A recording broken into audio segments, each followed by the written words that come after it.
Apa titik penekanan utama dalam Isra wal Mi'raj? 365 hari, 12 bulan atau 1 tahun. Ada 4 bulan yang diharamkan oleh Allah. Terkait dengan bulan-bulan Islam, tahun baru Islam, mulai dari Muharramah, awal Rasulin wajallahu syahron mubarakan liqaumil mu'minin.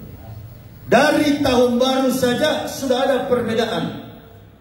Ada pijakan yang begitu jelas bahwa orang Islam itu melaksanakan tahun baru tidak secara umum yang kita kenal tahun baru Masehi. Maka orang Islam menetapkan hari besarnya Muharram, tahun baru Islam. Kemudian adalah Zulqa'dah, Zulhijjah, Ramadan. Dan diapit dalam bulan itu ada bulan Rajab. Ada satu peristiwa yang tidak bisa dijangkau dengan kemampuan logika orang kafir dan juga orang yang tidak beriman, orang munafik.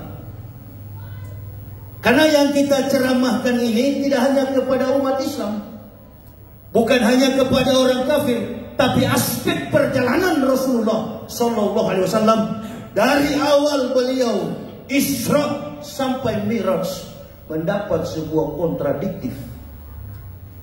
Ini peristiwa yang tidak bisa dianalisis dengan kemampuan logika. Terbatas, kekecilan otak kita.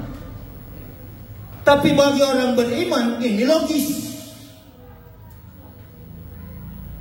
Perjalanan 1.500 km. Berulang-ulang saya katakan jarak antara Mekah dan Madinah, Madinah dan Mekah, Mekah sampai ke Sidratul Muntaha. Itu nggak bisa diukur dengan logika. Tapi Mekah sampai ke Masjidil Aqsa, Palestina, bisa diukur. Dengan apa? Radius kilometer sama dengan Jakarta Medan, 1.500 kilometer. Secara matematik yang kita kenal dalam sebuah ruang antara ruang dan waktu yang diterapkan dalam ilmu fisika, matematika, Albert Einstein, segala yang dari atas pasti turun. Buah dari pohon jatuh. Kenapa dia jatuh? Durian dari pohon jatuh, apel dari pohon jatuh, mangga dari pohon jatuh. Bukan karena dia matang, tetapi waktunya ada satu gaya gravitasi turun. Nah, ini yang kadangkala ilmu matematik tidak dibawa ke dalam ruang pembicaraan Isra wal Mi'raj. Maka kita hitung saja perjalanan antara Mekah menuju ke Palestina. Sudah mendapat sebuah tantangan dari keluarga Rasulullah, Abu Jahal. Bagaimana mungkin minal laila hanya separuh malam Muhammad, engkau katanya kemarin dari Palestina, sekarang pagi sudah tiba. Bukankah ini cerita yang tidak masuk akal Muhammad? Abu Jahal ini sangsi. Maklum saja karena Abu Jahal bukan orang beriman. Abu Jahal sangsi dengan perjalanan yang menakjubkan, yang spektakuler. Tidak ada mujizat yang paling besar dari catatan referensi para nabi-nabiullah. Nabi Isa membangkitkan orang yang sudah mati, biasa. Karena diberi kekuasaan oleh Allah. Nabi Musa membelah laut karena diberi kekuatan oleh Allah. Dan pada waktu itu manusia hidup dalam keadaan primitif. Ketika ada mujizat berarti ada tujuan. Setiap nabi yang diutus Allah dibekali dengan mujizat. Mujizat inilah yang kemudian akan memberikan kepada manusia bukan pengetahuan, tapi knowledge, pengetahuan. Bukan pengetahuan, tapi knowledge. bukan knowledge, recognition, pengakuan. Di atas langit ada langit. Pengetahuan manusia terbatas oleh aspek ruang dan waktu. Saudara bisa lihat, ibu bapak rahimakumullah, siapa yang tidak kenal Amerika? Amerika dikenal sebagai negara adidaya, kuat dalam segala lini kehidupan, sampai pertahanan militer, bahkan konsep kehidupan individualistis, kehidupan sekularistik, sehingga mereka disebut negara yang sekuler. Mereka membangun gedung pencakar langit. Orang-orang hebat di Amerika, bahkan Amerika tidak memiliki penduduk asli Amerika, semuanya pendatang, dan orang-orang yang hidup di sana, hidup mereka di atas rata-rata kemampuan intelijensi dan harta kekayaan mereka. Apa yang Allah lakukan? Apa yang Allah tunjukkan kepada mereka?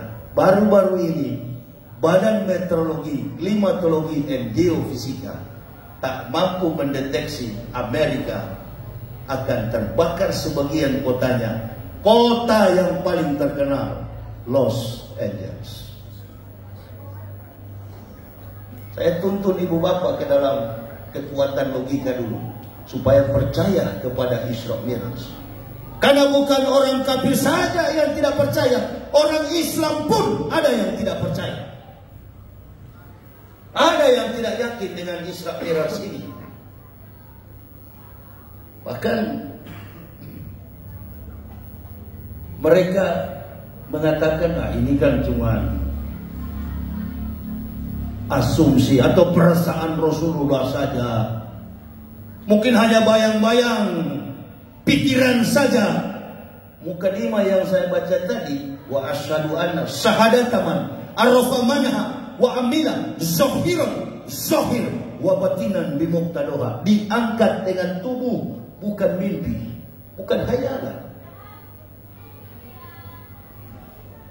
Kalau hanya menghayal, kalau hanya melihat dalam satu pandangan daya renung, itu namanya mimpi. Tapi Rasul tidak bermimpi, dia diangkat dengan zahir, langsung ke atas. Saya pernah berdebat dengan seorang muslim, berulang-ulang saya ceramah di beberapa tempat selama di Medan ini. Dia muslim dari lahir, saya bukan muslim dari lahir. Background, latar belakang saya ini bukan dari Islam. Tapi saya beriman kepada Al-Quran.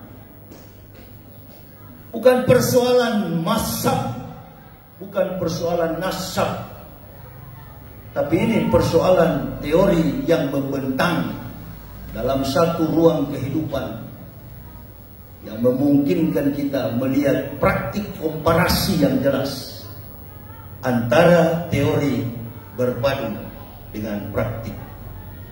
Allah memulai kalimat yang memberikan satu kontribusi pemikiran isim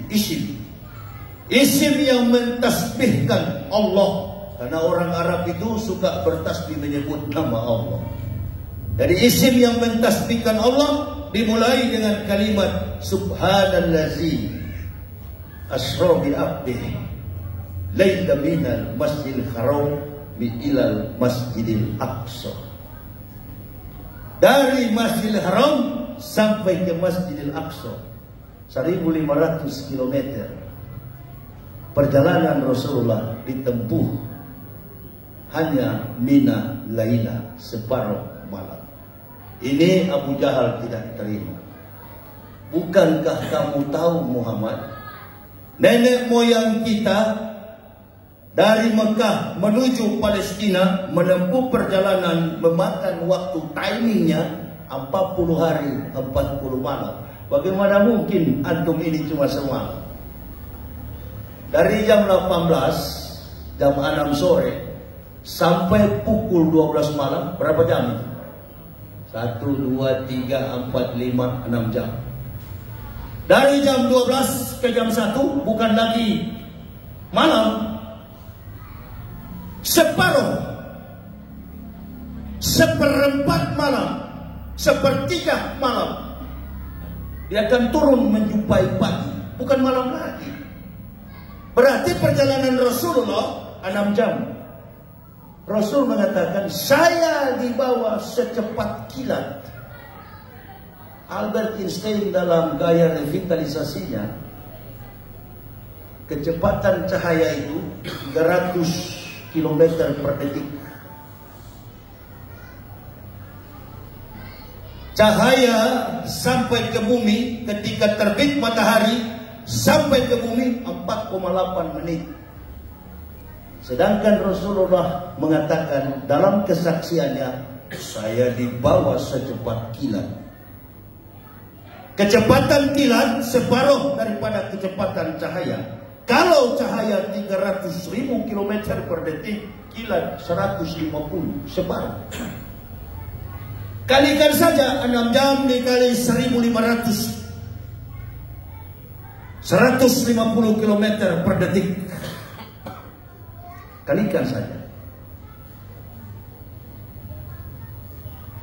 Berarti berapa jam Rasulullah menempuh perjalanan? Kalau Medan Jakarta, Jakarta Medan, saya pernah tanya seorang pilot, Mister, you terbangkan Lion Air dari Jakarta ke Medan, jaraknya 1.500 km, berapa kecepatannya? 800 knot, menempuh perjalanan 2 jam 10 sampai 15 menit. Rasulullah 6 jam. Bukan cuma 800 knot, 8 juta bahkan 8 miliar knot kecepatan buruk yang membawa Nabi tercinta Rasulullah Muhammad sallallahu alaihi wasallam. Nah, ini mujizat paling besar dari semua mujizat yang nabi-nabi lakukan. Orang terpilih. Saya marah sekali tuh dengar Indonesia Liars Club. Ada nenek-nenek perempuan tua mengatakan, dia mengidentikan Rasulullah itu orang yang tidak sempurna. Para presiden si A tidak sempurna, presiden B tidak sempurna, presiden C tidak sempurna, sama dengan Nabi Muhammad tidak sempurna. Ibu, bapak, saudaraku, kalau kita ini dosanya masih banyak, tapi orang yang telah diampuni dosanya bahkan sampai menembus Sidratul Muntaha hanya Nabi Muhammad. Rocky Gerung yang tidak masuk Islam diakui kehebatan Rasulullah, dia bukan Islam. Nah, ini orang munafik ini yang bahaya dalam Islam. Bukan orang kafir. Orang kafir menghina Islam. Orang kafir mengolok Nabi tercinta Rasulullah Muhammad SAW karena dia tidak tahu. Sama dengan saya dulu kan, sebelum saya Islam, saya mengolok-olok kalau ada ustadz pakai sorban, saya bilang taplak meja. You mau marah sama saya? Ustadz yang pakai gamis, saya katakan ini kayak pintu gorden. You mau marah sama saya? Tak bisa, karena saya masih kafir. Ketika saya masuk Islam, antum kalah. Mungkin antum tidak pernah Islamkan orang kafir. Saya sudah puluhan ribu, ratusan ribu di Indonesia. Ini jejak-jejak inilah. Jadi kalau kita datang ke masjid mendengar peristiwa tentang kehebatan Nabi SAW, bukan berarti logika tak mampu. Logika mampu hanya sebatas Isra. Dia berjalan, mi'rajnya itu logika tak mampu. Itu logika tidak bisa. Jadi kalau Isra, kata para ulama, Isra itu berjalan, mi'raj itu naik. Nah, mi'raj ini yang logika tak sanggup.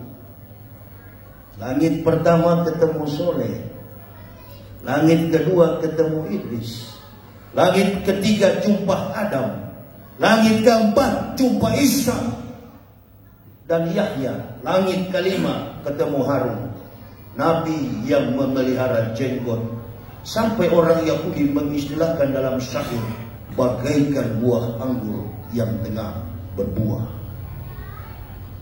Saking indahnya jenggotnya Harun. Langit keenam jumpa dengan Musa alaihissalam. Langit ketujuh bertemu Abu Anbiya Ibrahim alaihissalam. Rasul bertanya, Jibril saudaraku, ini bangunan apa? Karena di langit ketujuh ada bangunan putih. Dan Rasul bertanya, siapa laki-laki yang bersandar pada bangunan putih dengan rambutnya yang beruban? Jadi ibu bapak kalau ketemu orang muda tapi dari kecil sudah beruban, itu turunan Ibrahim. Bangunan apa ini? Ya saudaraku, Jibril. Jibril katakan ini adalah Masjid Baitul Makmur, Masjid Al-Makmur. Ya Pak Haji, jangan nanti saya pulang dari sini Masjid As-Solah berubah menjadi Masjid Baitul Makmur. Siapa laki-laki yang bersandar di dinding masjid ini? Itu adalah Abu Anbiya. Semua konsep sholat dalam masjid ini nanti akan diterapkan di dunia. Saya mau tanya, mulai dari doa kita, Qul aina sholati wa nusuki wa mahyaya wa mamati lillahi rabbil. Konsep dari mana itu? Nabi Muhammad atau Nabi Ibrahim? Konsepnya adalah konsep Nabi Ibrahim. Sampai at-tahiyatul akhir.